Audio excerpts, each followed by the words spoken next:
नागपूर शहरामध्ये 3 दिवसात LPGच्या दरामध्ये प्रति लिटर 15 रुपयांची वाढ झालेली आहे।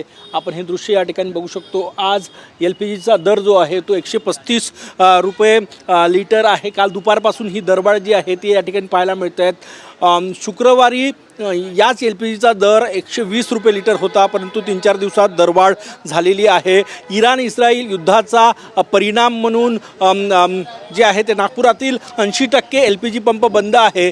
जे पंप सुरू आहे त्या ठिकाणी दरवाढ पाहायला मिळत आहे। काय दर आहे आता 135 रुपये लिटर। आणि किती वाढले, कधीपासून वाढले? तर हे शुक्रवारी किती होते? शुक्रवारी 120 होते, शनिवार शुक्रवारी आता 135 झाले आहे। आणि अजून माल खतम झालेला आहे आपला। माल संपला? हो, आता संपला। काही ऑटो चालक आपल्या सोबत आहे।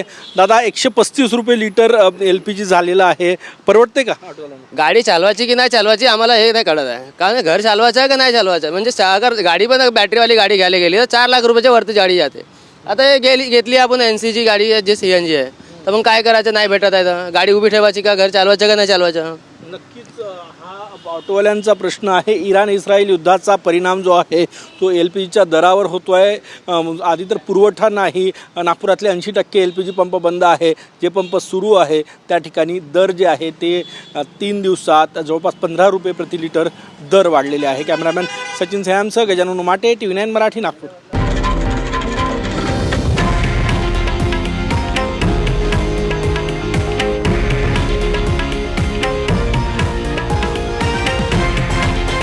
हे आहे देशातील नंबर 1 न्यूज नेटवर्क आणि आपण पाहत आहात TV9 मराठी, एकमेव।